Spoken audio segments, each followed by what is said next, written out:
Yeah. Hello, it's Saturday night. Welcome to the Jonathan Ross Show. Let's have a look. Right up front, to see who's in my green room tonight. We have the reigning X Factor champion. She was everyone's favourite. I'm so excited she's here. It's Sam Bailey, ladies and gentlemen. So lovely to have you here. Thank you. Wasn't it great seeing her win? And this is her first major interview since winning, and she'll be performing her hit single Skyscraper for us as well this evening, live right there. Sam Bailey.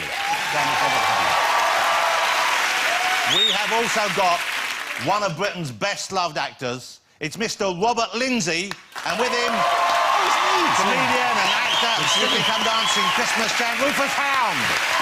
Robert and Rufus. Robert and Rufus, a nightmare for me to pronounce.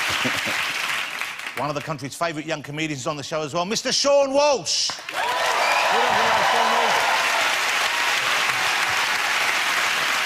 That's not all. We also have more music and chat from a giant of UK music. I'm thrilled he's here, Tiny Temper. Look how elegant and relaxed Tiny looks. Always looks great. Always looks great. OK, so we'll get to all those guys in a minute. First of all, some breaking news for you. I'm sure you will have read about this. It's a big story this week. Justin Bieber has been arrested in America after some high-speed street racing in Florida. And he's in a lot of trouble, not only for allegedly drink driving, but also for the more serious charge of not being strapped into the booster seat properly while he was in charge of the vehicle. Because he's young, you see. Residents of the street in Miami where it happened, they said they were woken up at 4 in the morning by a terrible screeching noise, and then Bieber stopped singing, and then he got in the car and he raced off.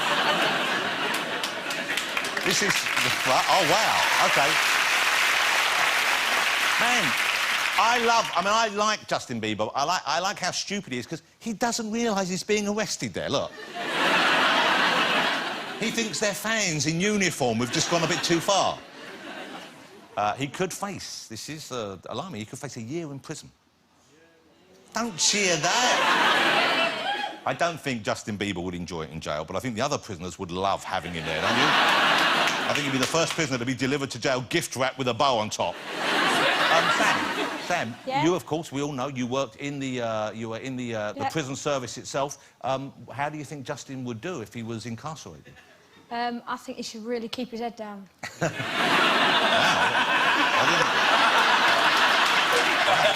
And then, I like the fact you then mimed it afterwards.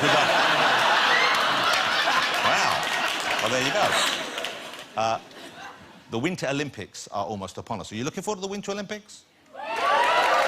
OK, not that much. Now, I'm genuinely excited about the Games, because I love the Olympics. I was one of those guys when this was said, oh, it's going to be rubbish, and I really got into it. And I'm looking forward to feeling and seeing that Olympic spirit back in action. You know that thrill you feel when you see an athlete knowing that he or she has dedicated years of their life to getting up early every morning, training for all their worth, really focusing 100%, and then they enjoy that moment of victory, and you see a shot like that, which is beautiful. And then, if you're lucky, you also see the sporting reaction of the gallant loser just right behind them, and then you know, of course... You know what it means to people. Look at that. That's pretty great, isn't it? Let's get my first guest out. This time last year, she was working as a prison officer. Then she won the X Factor. Her debut single was the Christmas #1, which is fabulous. She's now about to tour with Beyonce. Ladies and gentlemen, I'm so excited you're here. It's Sam Bailey.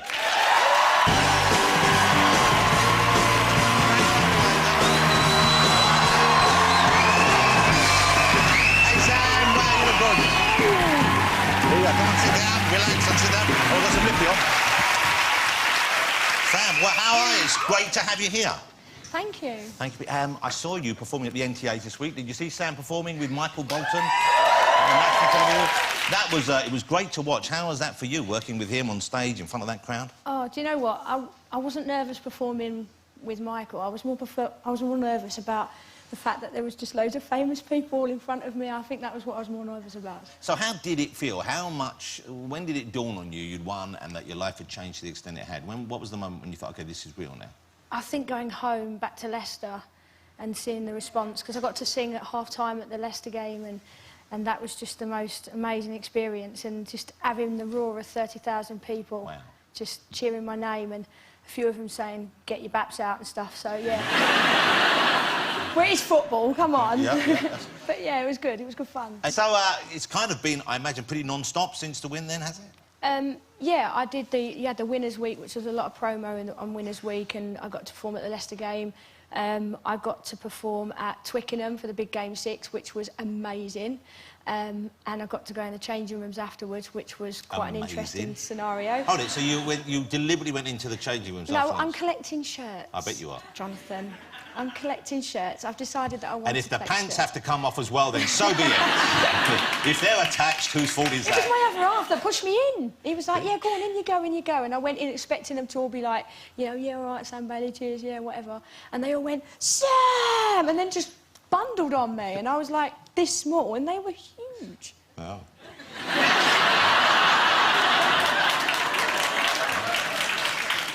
I didn't look. One of the many perks of the job, I believe. So when you win, you're signed automatically. You get the record contract, don't you? Yes. And then I guess you go straight into the studio to start recording the album? I finished today. Wow. So this morning was the finishing touches to the album. So the album is finished and it will be out on the 24th of March. Wow, so it's still a way off. That's exciting, though, isn't it? Brilliant. You know, I'm sure you felt the same way, but the odd moments, because, you know, you feel quite hard in watching shows like The X Factor and Britain's Got Talent, where you've seen a lot of people come on and, you know, you always wind up rooting for some people, but it was something, I don't know what it was, but when you started singing, and I know you'd auditioned before, hadn't you, in the past? Yeah. I mean, this was your second crack at it. But when you started singing at the time, there was something it was very emotional. And I don't know whether it was because we sensed how much it meant to you, or, I mean, what did you think of the reaction you got after that first audition went out? Well, the song that I sang was Listen, which was, I just wanted people to listen to me, and I've sang for 20 years. And when I got in that room and all the 4 judges stood up, it was just a wave of emotion, because it was the first time somebody of importance in the business had actually appreciated me. So it was an emotional day, and when we were driving home in the car, me and my husband, and we just sort of had a half an hour in the car of just not even speaking to each other, and then we just looked at each other and went, oh my God. It was just unbelievable, so... That's quite a good journey for husband and wife, though, not talking for half an hour. I mean, that's the result, normally, if you're not arguing after 15 minutes. Let's have a look at this clip. And there's something... I watched this back again today, and I got emotional again. I mean, the first time I watched it, and, you know, you really feel the tears come in your eyes, so get ready. But this is Sam's audition. Do you like watching this back? No. You don't? OK, you can look down at it if you want. But this is Sam when she auditioned and first found out she was getting through. Oh, 'cause you won't listen. Listen, I am alone at a crossroads. I'm not at home in my own home. Though I try to say what's on my mind, you should have known, no. Now I'm done believing you. You don't know what I'm feeling. I'm more than what you made of me. I followed the voice you think you gave to me, but now I gotta find my own.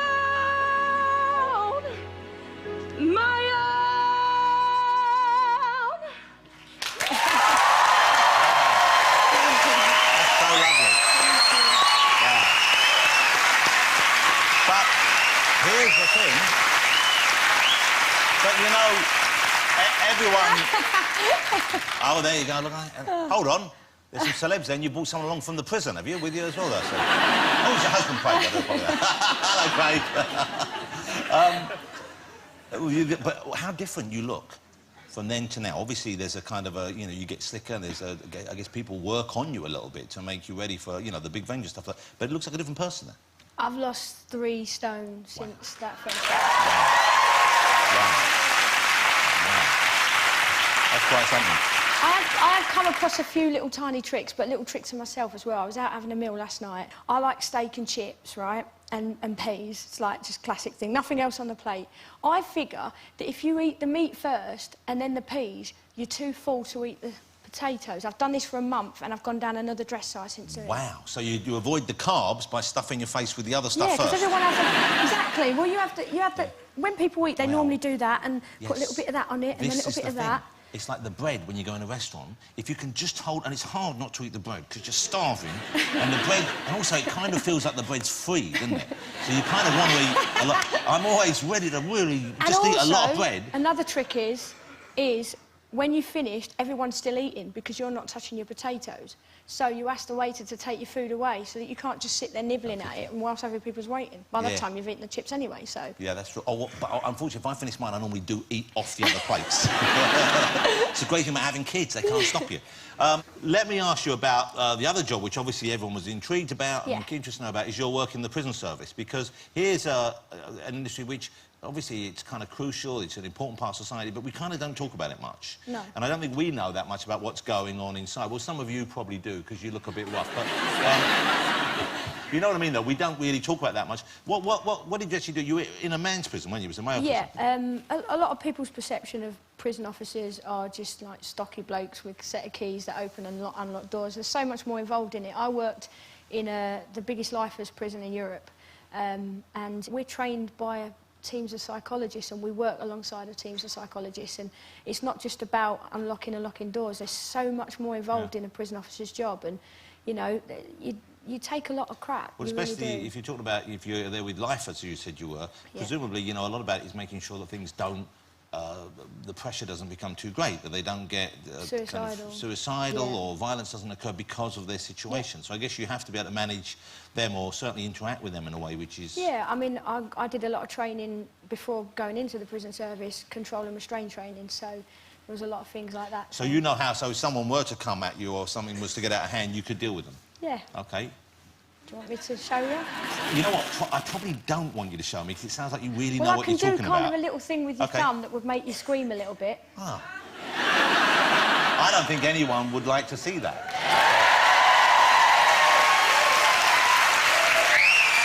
Come here. Come on.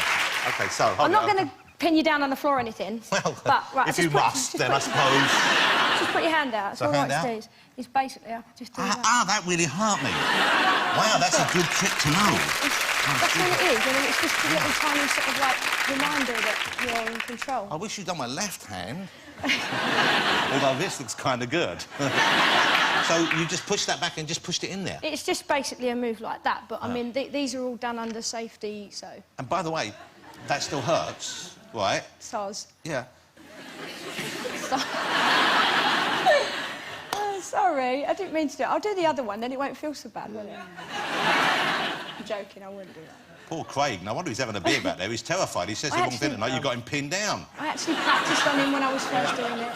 So you only left fairly recently, didn't you? You were still there until fairly recently? Yeah, it was like August I did my last shift. Well, not that long ago. And presumably they knew... Did they know before the X Factor that you were a singer, that you had your voice that you have? Or? A few did. The prisoners didn't really know. I mean, I did, in the group sessions that I did with some of the prisoners, I brought in a lot of music stuff to the group, so a few of them did, but I didn't sort of go around, you know, pretending to be Whitney in the corridors. Yeah, I think walking up there, where you've got people locked up, to walk up down singing Beyonce while they're in there. You like it, then you should have put me. No, I don't think I could go too well with it. Hey, speaking of Beyonce, of course, you're going to be supporting her in some of her dates when she comes over later in the year. That's incredible, isn't it, to be that... I don't actually know what I'm going to be doing, but I have asked for some hot semi-naked guys just to make it a bit interesting. What do you reckon, girls? Well... She can have them, so can I. Yeah, well, I am available in March, so... It's a shame it's in February then, isn't it?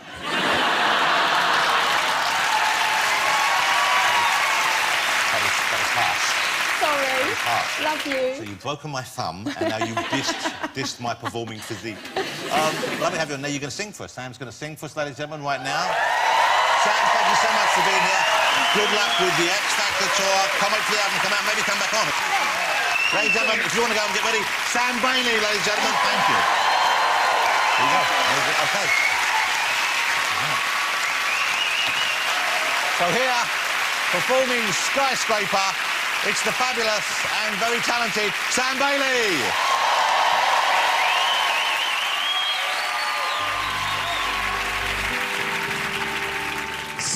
Crying, I am watching, catching teardrops in my hand. Only side pretending like we never had a chance. Do you have to make me feel like there's nothing left of me? You can take everything I have, you can break everything I am, like I'm made of glass, like I'm made of paper. Go on and try to tear me down. I will be rising from the ground like a skyscraper, like a skyscraper. Go run, run, run, yeah, it's a long way down, but I am closer to the clouds up here. You can break everything I have, you can break everything I am, like I'm made of glass, like I'm made of paper. Oh, go on and try to tear me down.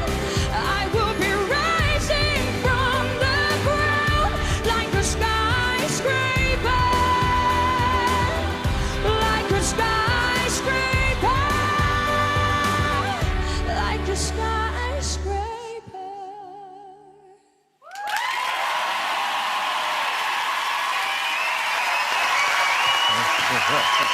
Sam Bailey, ladies and gentlemen. Wow, Sam. Fabulous. That was beautiful. Don't go away. I've got Robert Lindsay, Rufus Hound, Sean Wilson, Tony Temmer coming up after the break. See you in a minute. Sam Bailey.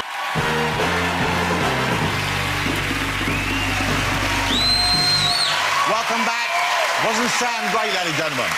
Fabulous, wasn't she? What a great voice.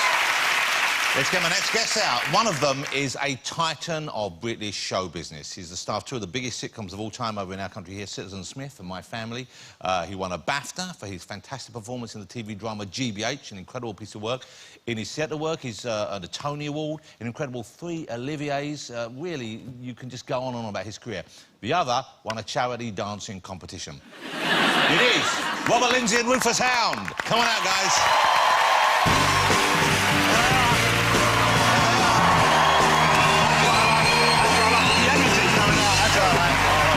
You know I didn't mean it.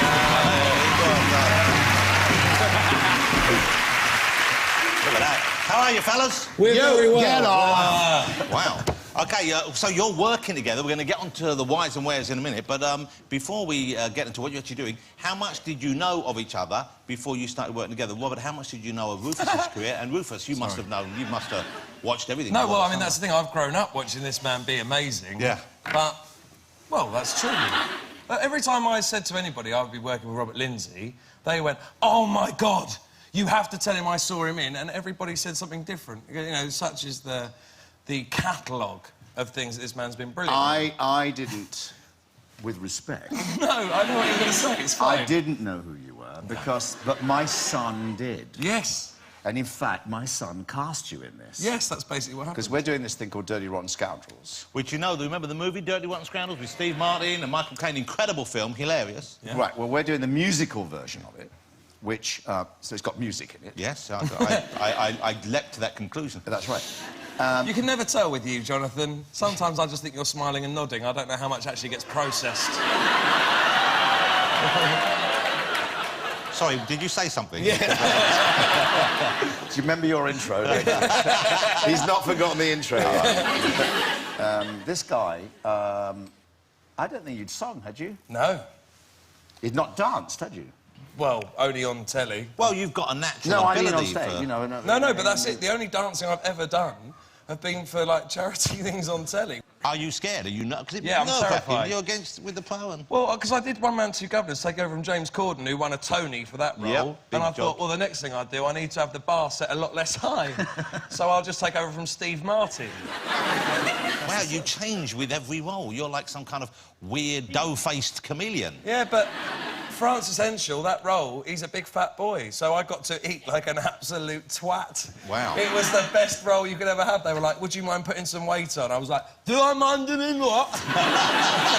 It was amazing. How great to be told to put on. But you've kept so lean. How do you do it? I mean, I guess, you know, doing this kind of show. Tell about your trousers. Which ones? Your rehearsal trousers. This friendship has really blossomed, hasn't Yeah. it? You know all these secrets. Yeah. No. I just happened to be wearing a pair of tight trousers one morning. And which whose are got they? a huge lot. They were my sons. Who's That's 15, not true, which is is it? not bad, is it? That's not true, though, is it? Don't lie to Jonathan. Whose trousers were they, Robert? Whose trousers were they, Rufus? They were your wife's trousers. Yes, they were my wife. All right, fine. We've all done it. There's nothing to be ashamed of. No, exactly, thank you. But we went to Tesco's to get the sandwiches, and it was only halfway there. That was when he told me. We were literally halfway across the road. Where we're rehearsing is on a council estate in Vauxhall.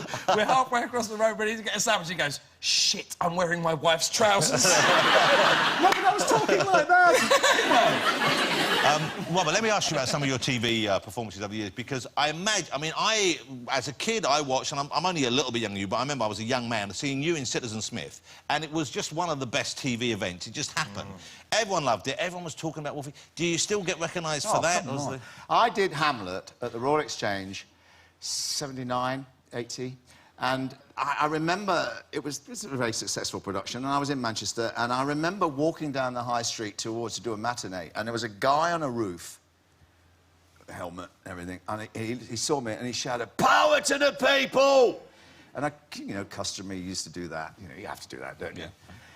And he slid down the tiles of this roof, and he grabbed hold of the guttering snapped.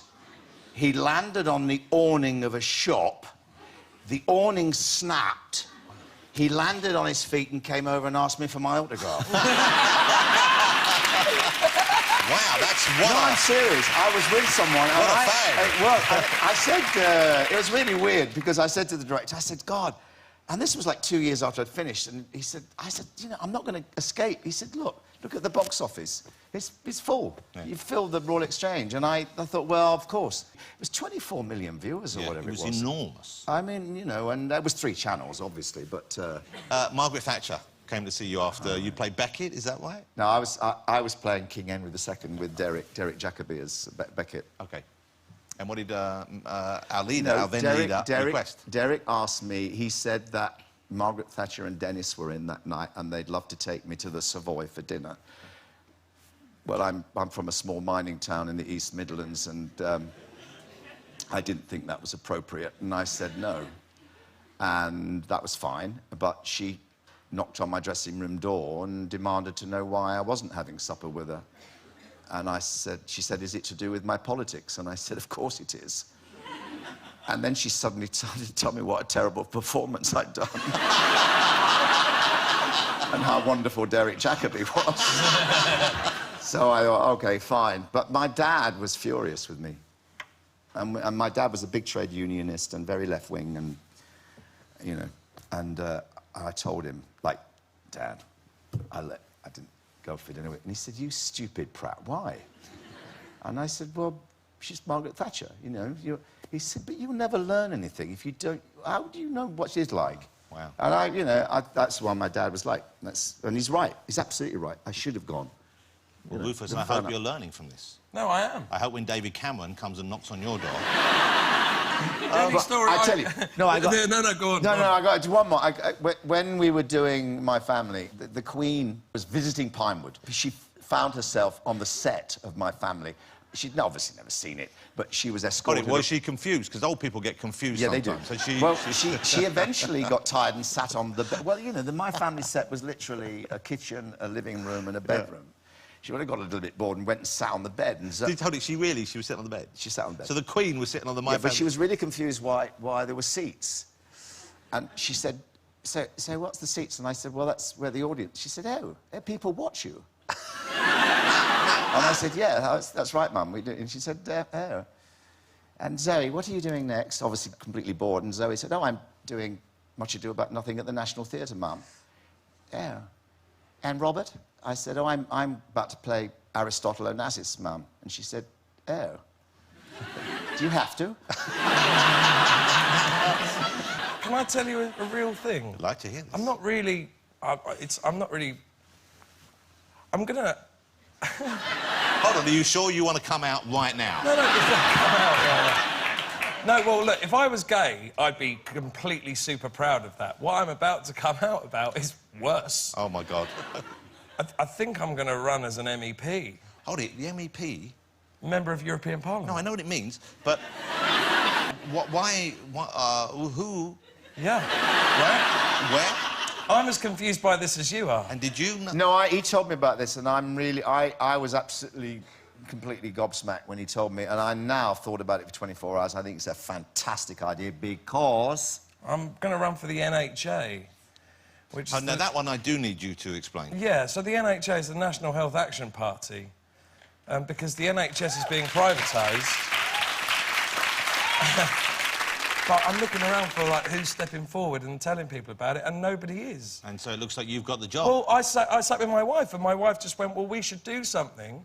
And then a month later, she went, you know that thing about us doing something? I think we might be those people who sit around going, why isn't somebody doing something? And it might be that we actually have to do something. So I think I'm going to end up running as an MEP. I don't want to. What a good man. If you run and you are elected, yeah, please grow back the big weird moustache. Oh, well, I'll be in Brussels, so I can have one of those absolutely mental moustaches. Didn't you enter sort of the world's weirdest beard competition? No, the World Beard and Moustache Championship. There's nothing weird about that, well, Jonathan. I think it's a little bit unusual. This was for athletes. OK, and where did you place in the World Beard and Moustache competition? I came 4th equal. Wow. In Bavaria, it's taken sort of semi-seriously. Yeah. And then in this country, people realised growing a ridiculous beard or a moustache was quite funny. Yeah. And so the British beard and moustache people said to the Bavarians, we'll host it in this country. And they hosted it down in Brighton.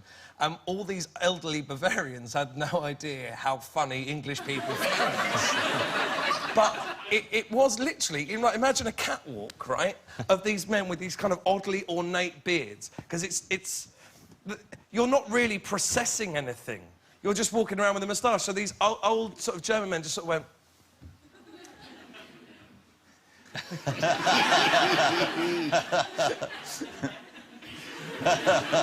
Whilst, like, 5,000 Brightonians went, yeah! You're the man! You are the man! Show that moustache! Touch, touch, touch! They were so confused as to what was going on, as these drunk Brightonians lost their mind about these kind of curly beards. And at the end, the bloke who won it overall came forward and delivered this speech, right, with tears, real, genuine tears in his eyes. I would just like to say, in many years of doing this, this is the greatest day of my life. And the whole place just went, fucking yeah! Wow. Wow. Sounds like the X Factor for facial hair. A total privilege. Well, we need to get that on television. Oh, yeah. OK, ladies and gentlemen, I think you'll agree they're great fun. The show sounds great. I'm going to go and see it. When is it open again? March 10th at the Savoy, but we're in Manchester and Aylesbury before that. You're doing that before, but the Savoy in London, if you're down here, is one of the most beautiful theatres in the capital, so... And all the design, like, it's all Art Deco, and the show's going to be Art Deco. So it's like you're entering the show before it starts. OK, ladies and gentlemen, join me in saying thank you to the fabulous Robert Lindsay and Rufus Hound. Great to have you here, guys. Still to come after the break, the very funny Sean Walsh and Tiny Temper will be chatting and performing live, so don't go away.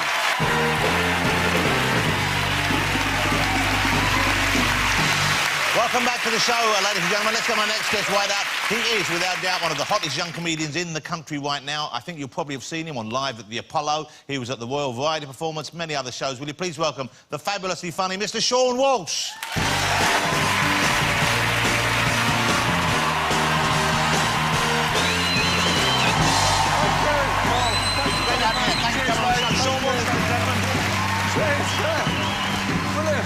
Take a seat. Great to have you here. Great, thanks. This is... Hang on, you used to be over there. We did used to be on the other side. We switched. Like this. You look like you're working reception at Premier Inn. What size room would you like tonight, sir? I like it when you went out there with the hair going all that. You look a bit like Animal from the Muppets. It was a kind of... Is that a deliberate look you're going for? No, I just can't be bothered to get my hair cut.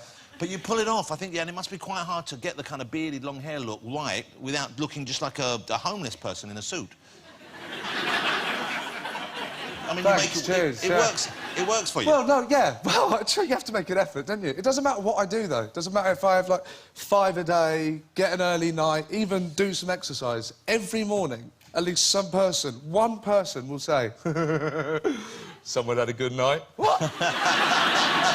What? I stayed in and watched Ghostbusters, what? Well, you have that, I suppose you have that look about you. I even had a homeless bloke approach me from behind. It's true, a homeless bloke approached me from behind. He went, excuse me, mate. I turned round, he looked me up and down and went, nothing. But yeah, I made an effort, I've got the suit on. This is obviously you don't dress like that all the time, do you, yes, anyway? I do. No, you don't. I've got pyjamas like this. Oh, nice.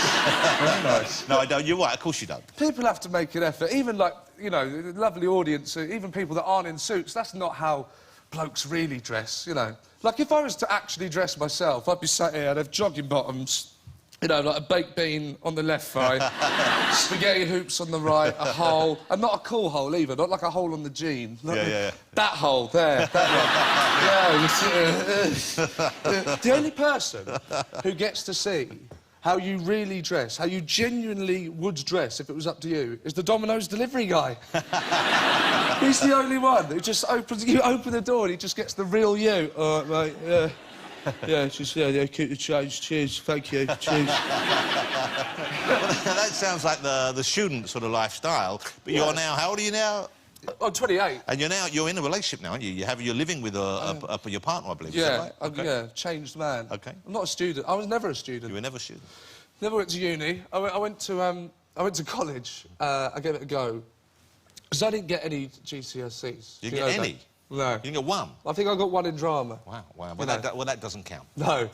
I'm a tree. There you go. There's a badge. Thank you. I'm joking. It does count. They work relatively hard. But well, the thing is, I always wanted to be a comedian. Even since. So when you were young, you knew that was what you wanted. Yeah. Well, who was your hero? Who inspired you? When I was younger, I think, you know, Lee Evans. Yeah, amazing. One of the best. Definitely. And I remember my mate came round and he lent us the Lee Evans Ultimate Experience. VHS, this was. You know, VHS. Yeah. It's a... do that little button at the side. Like that. Get to do the knees at the living room. Yeah. It's not working. Hang on, I'll get to...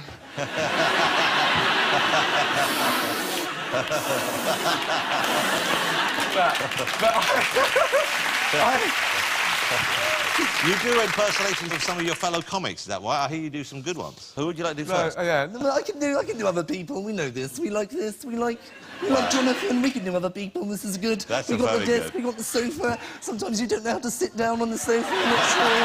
Which way do you go? Do you lie down this way? Do you lie down that way? I have no idea. No one knows. Give me any object in the kitchen. The fork. The fork. The fork is incredible, isn't it? The fork. The fork is the only one where you only get the one fork. This is weird. Knives. You have different knives. You have the bread knife. You have the cheese knife. Spoons. You have teaspoon. The wooden spoon. The fork. Just one fork. This is unbelievable. Sometimes there's a fork in the road. Why is it in the road? This is. Well. Sorry, Michael. I love you. Sorry, it's great. We love Michael. What's life like at home now then with your girlfriend? Presumably you can't be laying around in the terrible sweatpants now that you're in a proper relationship. No, you know, things have changed and, you know, I've grown up a little bit. But before, you know, I lived in a basement flat on my own and that's awful. Have you lived in a basement flat? I don't think I've lived in a basement flat, but I've lived in some bad flats. So you don't know what it's like to open your curtains in the morning and for it to get darker. Oh, God. Oh, it's raining. It's not raining. It's a crackhead pissing on my window. Oh, God. Yeah, you know. Because I used to, you know, now that with her, I've had to start, you know, working a little bit and sort of doing bits and bobs, cooking and... Because I never used to cook. So you cook now for her? Well, I'll stand behind her when she's looking at a cooking book going, go on, do you want me to stir it? Before, it was terrible. Like, my speciality was fish fingers, chips and beans. Well, it's a good meal. That was it. This is how bad I was. I'd have, like, the box of fish fingers in my left hand. Yeah. The bag of oven chips in my right. I was so lazy, I'd I once looked at the box of fish fingers and the temperature and the timing matched the temperature and the timing on the bag of chips. And on my own, I actually went, oh, get in. Yeah. Oh, thank God. See you in 12. Oh, no. Okay. That's really good. But, no, yeah, But you've moved to London because were you in Brighton? Is that right? Before you moved in Brighton. Okay. Which, you know, if you want to sort of. Well, Brighton's a lovely place. Oh, it's lovely. But if you want to get on with your sort of self, you have to get out there. Because Brighton, everyone's they're as bad as me. Everyone. Very laid back. It's so laid back. You say to someone, "Oh, what do you do for a living?" They go, "Oh, roly-polies." Not a street theatre. Yeah, exactly. But no, yeah. So moved to London. Wanted to be near my football team. Who do you support? QPR. Okay. QPR. Boo. Yeah. Yeah, no. Wanted to be near QPR, so I got a season ticket now, and I just walk away. Just walk to CDRs. That must be lovely for you. Ah, it's brilliant. Because when I was a kid, my dad would take me down. We're not really a family. There's loads of families like us. We don't really know how to say I love you. We don't, you know. So you love each other, but you don't know how to verbalise it. You're not a demonstrative family. Exactly. So when QPR score, there's that hug. That's I think secretly. I mean, I'm saying it on television now. It's going to be so embarrassing when I see my parents and my brother. But I think that's the so you hug your. Yes! And are you one of these comics who would have liked to have been a footballer yourself or be a professional sports person? Yeah. No. No. The abuse they get is unbelievable. Like.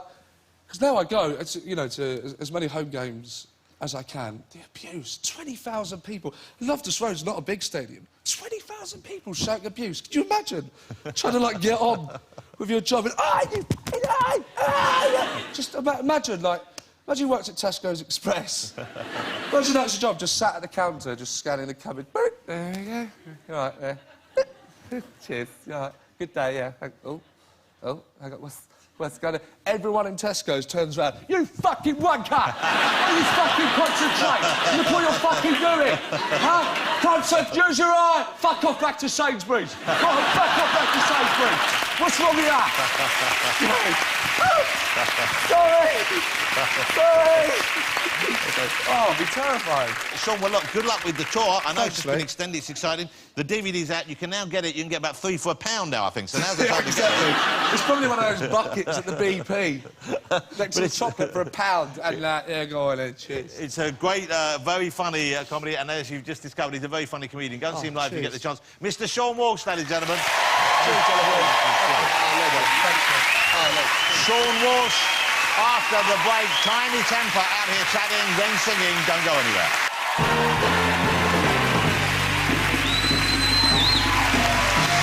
Welcome back, ladies and gentlemen. Before we get my next guest out, I want to tell you this. I love his work. I'm a big fan of what he does, and I want to remind you of some of his massive hits. This is Tiny in action. Look at this. Let's have a toast, a celebration, get a glass out. And we can do this until we pass out.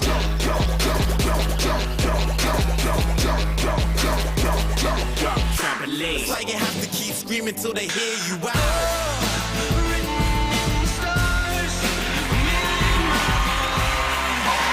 Here he is, the multi-Brit winning double platinum selling urban legend Tiny Temper. Come on out, Tiny.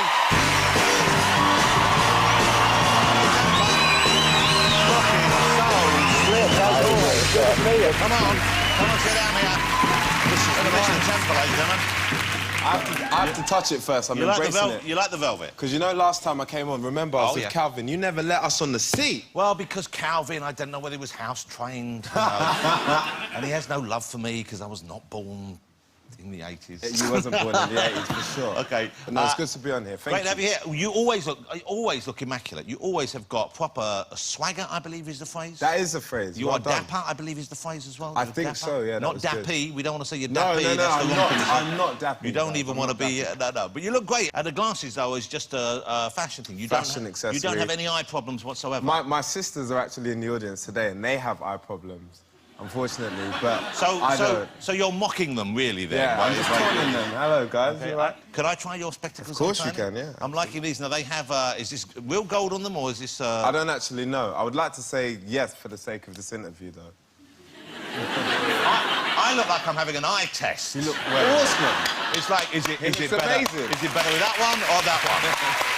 Can you see the green or the red? On you, they look great. Thank you, sir. I look like a weird middle-aged Harry Potter fan or something like that. Well, you're a very smooth-looking young man. Thanks. I imagine you get a fair amount of attention. You're straight, I want to establish this. Is this right? Fully. OK, so... Straight and loving it. OK, straight and loving it. I imagine you get a lot of attention, but is there a Mrs. Temper? There isn't. There's no Yeah, Ms. Temper? no. There's not... Is there a regular squeeze, not a Ms, as they call? nothing, no. There's no regular lady in your life? Are there occasional ladies in your life? Yeah, once in a while, yeah. OK. And do you approach ladies because do they like the fact you're famous, or do they think that a famous guy like you might be a bit of a player? Do you know what? It's a bit weird. Depending on who you meet, I tend to find when you actually meet the good girls and you want to become serious, that's when they're not interested, because they're like, oh, I know the stereotype, I know what you're going to be like, so it never works out. When you meet the bad girls, I think they like the image and they like what you have to offer, so that tends to go right, but then you don't ever want that in the end, you know? So it's a bit of a weird one. I'm in a bit of a dilemma at the minute, John. No, you're not. What you're doing... What you're doing is enjoying the bad girls. You have Of to. course you have to, because Definitely. otherwise you'd be letting them down. Exactly. So you've moved recently, I mean, you've moved to a proper house now. Finally, and I've is that got my own moving house. away from your parents, yeah? Yeah, moving away from my Because parents. how old are you now, Tony? 25. And is the house how you want it to be? You've Yeah, got it it's all fully- lovely Victorian house, and I had a party there to kind of celebrate. So a and big everything. housewarming party? Yeah. OK, crazy or fun or not too mad? Bit awkward. I did it on Boxing Day. Boxing Day just gone. So this is the first party in my house. My sisters, who are in the audience, were there. I thought it'd be good to have my family around, so I invited my mum and dad. That's but nice. you know, you do that kind of out of respect. You do that kind of hoping they won't come. Yeah, That's you what do you that kind of hoping they won't come. You extend the invitation. So I did, and they decided to come. But worse than that, and I'm going to get in trouble for this, so... basically, without letting me know, my mum invited the local parish priest because she's just that type of mum, you know, like, she's just that type of mum. So I remember coming out of the shower and getting ready for my party outfit, and then I see this guy with the full kit on, he's got the, you know, the dog collar collar? on Oh, and wow. everything, and all my mates are sitting in my main area where the party is like this. No one is touching alcohol, no one is doing anything. So awful. We all had to say a prayer and everything. It was, Well, this is great. This is not what people would expect. And who was the first to drink? Did the priest crack open the beer first, or...? No. I kind of kicked up a bit of a fuss, and Lord forgive me, but I was like, Mum, listen, people have come here to have a really good time. You know when you're bartering with your mum for your own party, it's the weirdest thing. Like, I'm like, Mum, please, just today, he has to kind of go. And so I went down and I spoke to him for a little while, and then he left, and everyone was like, you know that moment when they kind of go and everyone waits for 2 seconds and they're like, yeah, let's go. And then it went crazy from there. You know what, I suspect, and I don't want to say something out of turn, but I suspect priests are probably used to hearing that reaction when they've left the room. OK, the album is out now. It's fabulous, and you've come a long way. We won't show it now, but I saw the first piece of video you shot for yourself when you were a youngster. How did you raise the money? What did you do to raise the money? I got a job as a sales consultant, so I did telesales and I sold double glazing. Oh, so you were one of those cold caller guys? One of those horrible guys that ring you guys up on a Sunday and ruin your roast dinner and all that. OK, so I'm at home. Do you want to do this? Right, OK. You got to call me. And I'm going to know your name. Is that weird? Sure, no. Well, how do you know my name? Because sometimes we'll have a list of the names on it. What? Yep, it was that deep. Wow. Right. OK. Hello? Oh, you haven't called me yet. Oh, OK. Well, do I have to make the sound effect? Yes, make the brib brib. OK. Oh, it's a Sunday. Click. Hello? Hello, is this Mr. Wass?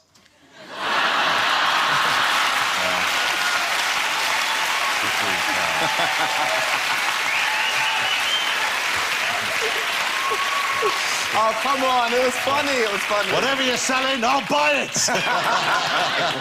All right, so, listen, the album's great. I think you're a tremendous talent. You don't need to hear that from me. You probably know that already, but it's great to have you on the show. Sir. Great to have you here. You can perform now. Ladies and gentlemen, Mr. Tiny Temper. You want to go and get yourself ready over there. Tiny Temper performing over there. As I say, thank you to all my guests tonight. Please do join us here next week if you can. I'll be joined by not one, but two movie Stoker stars. We've got Liam Neeson and Goldie Hawn on the show next week. Everyone's favourite Australian Peter Andre will be here. Actor Danny Dyer will be on the couch. And we have music from the beautiful and talented Pixie Lott. But now, performing Heroes from his album Demonstration, it's right here, featuring Laura Mvula. It's the fabulous Tiny Temper.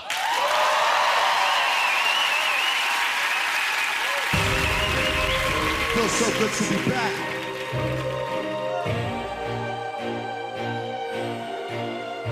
Jonathan Rush.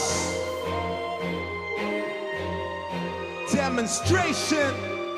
Let's go. Victory is ours, mystery of tower. History is sour, the future smells sweet. Trying to get into heaven, racing through hell streets. Dancing with the devil with my two left feet. Laughing with the rebels up on New Year's Eve. 6, 5, 4, 3, 2. As the devil in the red, white and blue dress leaves. She says I'm a mother, see you dead. Say hello to everybody straight from New MC. Loving the alphabet except the 2 MB. Somebody's mother getting too friendly. Why the hell am I sitting next to 2 MPs? Trying to find out my knowledge, cause there ain't enough scholarship. All these schools and colleges studied by psychologists. Quality in my quality, trying to disturb the whole wide world with no apology. Yeah, we are there to fly over. Laura Mvula, ladies and gentlemen. Tears like the sun falls. 'Cause here I'll never know the word. Yeah, everyone is a hero. We are not a second chance. Yeah. And heaven plays piano. 'Cause here I love the dance, the dance, the dance. Yeah. Bloody watershed and all the senses. Cause I be going from November. Ask me one more question about a census. I go deep, I lose my bloody temper. Nobody's safe and I'm focused on my agenda. No race, religion, or gender. See these rappers get a sudden case of dementia. Bloggers give me top marks for my banter. Spencer Hart, Spencer Bar. We'll take the tubes and the car. Bad women, Kendra stars. Stickers for Man Summers and Alexander Brock. Heaven play piano, I'm trying to learn guitar. Are we any closer to God and where the stars? Together we stand, the gonna be full of bar. I think it's time to show everyone who we are. Yeah, we are there to fly away. No tears when the sun falls. 'Cause here I'll never die. Never die, no way. Yeah, everyone's a hero. We are not a second chance.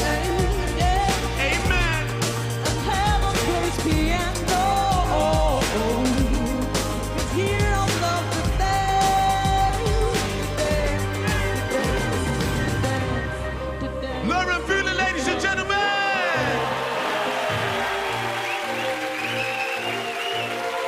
Demonstration.